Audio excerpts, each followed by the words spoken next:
Welcome to the Engineering, Emotions, and Energy Podcast, where you can relax, recharge, and reconnect. And now, your host, Justin Wink. Welcome to the show. Great to have you here. So thank you for listening. That was a weird way to say that. That happens sometimes. Sometimes the words just come out odd. Anyway, however odd my words are, aren't, will be, have been, never will be again. It is good to have you listening, so thanks for following, rating the show 5 stars, and telling a friend. Do appreciate that.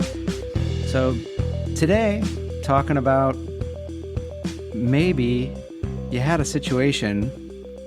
I'm just going to talk about my experience. So it's like I did everything right. I'm at the peak of my game. I can't see how I could do anything better. It's almost like I was at perfection, yet I still didn't get the outcome that I wanted. Things still just didn't go my way. It must be something else. There's probably nothing else I can do. Right? Clearly, there's nothing that I need to change, right?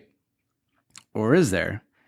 What is it that top athletes do, no matter whether they lose, tie, or even win, especially if we're talking about elite championship athletes? What is it that they do? They check the game tape. Now, what's the game tape? This is something that I barely know. I did some sports in high school. I got through sophomore level high school football, and after that, I did not play anymore. Organized sports, professional, amateur, whatever, just not my thing. So I never actually got to a level where we did review game tape, but I was aware of it, and I've heard of this, and also heard of this in a personal development context. So this is where it's going to come into handy to you, because we're not talking about the Super Bowl run up or playoffs or tournament, any of that. This is sports analogy for non-sports stuff. The way game tape works is, so you had a game, and maybe you won, maybe you lost, maybe it ended in a tie. Either way, you're going to go through that entire game, and you're going to play through, and you're going to look for opportunities or mistakes or challenges, but things you could learn from, so that if you were to play that exact same game again, you would do it differently and ideally in a more constructive way. And one of the benefits of reviewing game tape is, unlike on game day where it's going and there's no stopping, with game tape, you can pause it, you can rewind it, you can play things slower, you can even play things in reverse, and you can even look from different angles if you've got multiple cameras. So how do you review game tape? And why is this an important topic to me? And why might this be an important topic to you? So if you listen to the last week's episode, I was talking about the book release and how there's personal challenges still getting in my way. And it's one of those I almost have a hard time remembering exactly, because when I was recording that episode, I had been having trouble sleeping because I'd come down with a horrible outbreak of hives, which is this, usually it happens from an allergic reaction to something. Could be something you ate, or it could be something your skin came into contact with. But the skin comes up with these large red welts, possibly all over the body. It was pretty much everywhere except above my neck. And it's itchy. It's itchy as fuck. And these things can also be set off by stressors. And my big stressor was having some challenges with my dad, where he had sent a box of items that he had collected from, if you've been paying attention, and I do appreciate, but if not, that's why I'm catching you up. My mom passed away. She died late August of 2022. And so I guess he's been going through her house and finding things that he thought belonged to me. So he sent 2 boxes. There was no note of explanation. It was just a box of random stuff. And some of the things were, very clear. This is mine. This is, something I gave her, or this is some notes or poems or something that she wrote about me or for me, or maybe it was something I had sent her. There was also some pictures. Some of these pictures, I was like, well, I have some of these, and two, it's like, these might not necessarily be just for me. It's pictures of like maybe me and my dad, or a family picture. And I'm like, why doesn't he want these? Does he not want me in my life? So that happened on Friday. Well, Wednesday is when I got the box, and Friday of last week was when I broke out into hives. Like, I'm just sitting with a friend at a Starbucks. I recommend the sitting with a friend. I'm okay with Starbucks. It's not my favorite. I prefer a good alternative place that not as sugary. Do my best to avoid sugar. Anyway, was there, and all of a sudden I start itching, and I take my jacket off and I see my arms, and I'm like, oh my gosh, hives. When's the last time I broke out into hives? It was when I was around 6 years old. It's kindergarten, first grade. And that was when first kind of started realizing, like, I better just take shit, shut up, not say anything, because my dad, my mom aren't going to put up with it, aren't going to handle it well, whatever. That's the kind of stuff that can start to get under your skin and physically manifested as the hives, the rash, like literally. I eventually was like, okay, I gotta say something about this package and how it was sent with like no explanation. Just felt like it was thrown at me. And I did my best to text like, hey, I just want to know why you're sending me certain things. That's all I want. Because if there's a reason that a message you're trying to send, make it clear. I don't want to have to guess, do you want me in your life? Do you not want me into your life? And that started what commonly happens between my dad and me lately, it seems like, in the past many years. He hates that I'm talking about this. That's one of the things that he tells me. He tells me that, you're going to have some great podcast material. Like that. I love that, so that I can have podcast material. I have so many things that I'd rather talk about on this podcast than shitty interactions with my father. You guys know that. Most other people know that. For some reason, he chooses not to know that and chooses to put me down, or at least that's my perception, that he's putting me down, that I talk freely about what happens in my life on this podcast, more so than he would, more so than what other people would do. And you're like, well, Justin, are you kind of being like a dick or whatever? And you can have that opinion. That's totally fine. He has his opinion. There's consequences to everything we do, and there's also consequences to everything we don't do. And one of the things that became abundantly clear in the consequence of having hives is that if I don't speak out, if I do stay silent about something that is important to me, that I believe I need to have a boundary about, or I need clarification on, it can cause physical harm, damage. And that's probably more true about almost anything. Just, I was fortunate enough that this was something that I could not ignore, that it was just so in my face that it's like, there's something wrong, something needs to be handled. Often these things build up over years, decades, until, depression, but maybe even more challenging, horrible physical things like cancer or heart disease, things like that. So there's a consequence.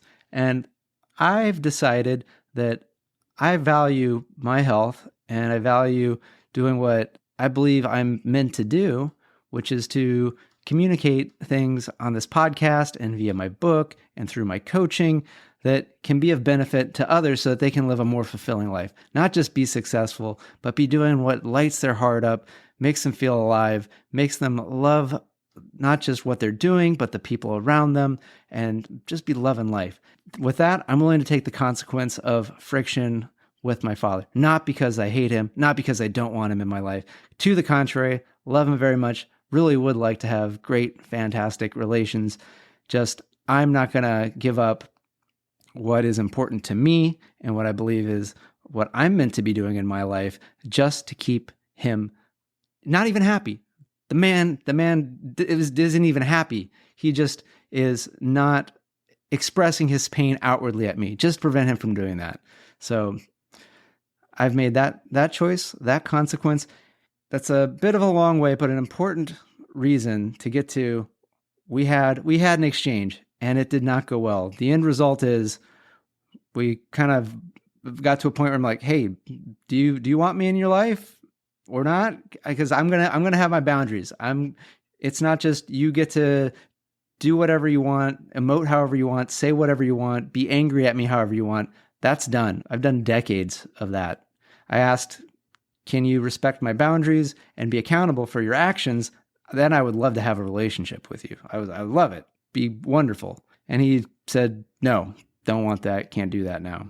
And which is fine. Yet there's a part of me that's like, I think I did that perfectly.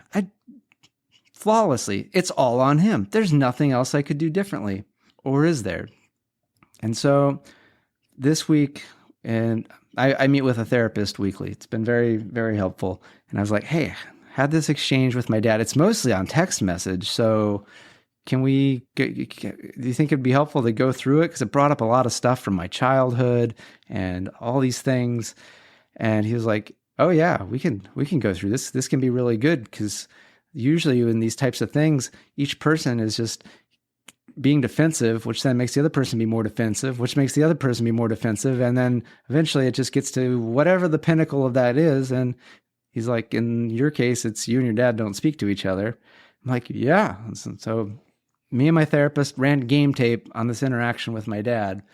And from my perspective, I was like, I'm doing amazing. I'm seeing there's all these things that I want to do. I want to tell him to fuck off and die. And who the fuck is he to bring up my mom? I want to let my anger loose too. But I'm like, I'm restraining. But we kind of read through my messages, and he goes like, well, how do you think he felt from that? And it's like, oh, he probably felt like kind of hurt. And like maybe I could see how I could see that. I don't think he's that important kind of now that I reread this. He's like, what do you notice about yourself? I'm like, I'm seeing that I wasn't really as vulnerable and open-hearted as I could be, that I was still somewhat defensive and kind of putting some barbs out. Like I didn't really say how hurt I felt by what he did. Maybe some of you have heard this, but maybe some of you this is new, that there's this way of communicating called nonviolent communication, or NVC. I can't remember the name of the person that there's a book. If you go like nonviolent communication, it's one of these, you can read a whole book, but I can summarize it really quickly. It's often when somebody does something, we go, you made me angry. You said I suck and you made me angry. And so it's your fault. It's your fault that I'm this way because you did a thing and that made me this way. That's typical language, because it's really like, it's attacking the other person. It's saying like, you did this, it's your fault, there's something wrong with you. Nonviolent communication is all about kind of putting stuff into little buckets in a way so we can kind of really more clearly see the parts of what's going on. So the first part is you just state a fact of what happened. So like in this example, it's my dad sent me a box of things without explanation. It's just a fact. It's a thing that happened. Then the second thing is basically how I felt, which is you did that, you sent the box, and then I felt like I'm not important, that I'm not worth communicating with, and that I'm not wanted, and I felt hurt because I feel hurt. And then the third part is a little bit of getting to like, why does that matter? Because there could be some of these things that, like, if a postal person says good morning but doesn't ask you how you are, it's probably not going to create an emotional response, because that doesn't like hit up something that you value. It's not like, I value everybody that I come in contact with asking me how my day was. Otherwise, it's just not going to be a good day. It could be fine. For me, it's because I value connection with people and feeling understood. I value that. So that's the third part. And then the fourth part is just like the request, which is, could you do this differently? Like, and could you in the future, let me know what you're sending me and why you are sending it. And again, the request is different than a demand. A demand is, you better do this or there's going to be consequences. A request is, they could say yes or they could say no. That's a request. And so when I look at that through that lens, I missed that second part. I didn't really express how I was really feeling, that I was feeling like very hurt. And it's because I do value a relationship with him. So by missing that, I kind of just put out what was wrong with him. And then where does that naturally lead? You tell somebody what's wrong with them, what they should do differently. They usually want to just go right back at you. Oh, yeah? Well, here's what you should do differently. And as much as I tried, I can see now after running the game tape and kind of going through the different perspectives and going from the different angles and seeing how I wrote things, how he wrote things, that, yep, I could definitely have done a different, better job, been a little bit more discerning, been a little bit more skillful. It doesn't mean that what I did was wrong, and it doesn't mean that what he did was wrong. It's just what we each did resulted in the results. And if those of you that listen to this are fans of math, there's this old thing that if you do change one part of an equation, it's going to have an effect on both sides of it. I think it's the transitive. Again, it's been a long time since I've done formal math, but basically if A plus B equals C, if you change B, if it's instead of A plus B, if you do A plus X, it's not going to be C anymore. It's going to be something else. So if I change, that means the relationship can change without him having to do anything. So the whole point of this is, no matter how well you think you might have done in an interaction, it's so valuable to go back through it, and especially with someone on your team that wants you to have the best possible life. So for me in this case, it was my therapist. In other cases, sometimes I have friends that I'll bounce things off of. Other things, it's coaches. My question to you, is there something in your life that maybe has happened recently where you could run game tape on? And who'd you run game tape with? So I'd love you on social media to let me know that, or write me podcast@justinwink.com. What's something you'd run game tape on, and who would you run it with? And if you're like, oh, fuck, I don't have anyone, definitely send me a note, because maybe you and I will run some game tape. Would love to chat and see if that works out well, because that's honestly something I am phenomenal at, is coming up with different viewpoints, perspectives, things like that. Whatever our problem is, when we're in the problem, that's not the place we're going to solve it. We got to get to a different point of view, and sometimes we can do that on our own, yet sometimes it's only going to happen, or it's going to happen way easier if you do it with somebody else. You don't have to do all this stuff alone. So do encourage you, whether it's me, whether it's somebody else, find that teammate and check that so that you can learn, you can grow, so that you can make the differences in your life, in your relationships, in your career, and whatever it is you do, so that next time you're like, oh, what the fuck did I just do? Time to run some game tape. So with that, thank you so much. Appreciate you for listening. Take care and good day. If you want to contact the show, email me at podcast@justinwink.com. That's Justin, WENCK. And find me on social media, Justin Wink, Ph.D. on Facebook, Instagram, LinkedIn, TikTok, and YouTube. And if you want ways so that you can relax, recharge, and reconnect, find the Tuesday 20 every Tuesday at 12:05 p.m. Pacific. It's only 20 minutes, and it's going to get you relaxed, recharged, and reconnected. It's on YouTube, and it's on Facebook. So looking forward to seeing you there.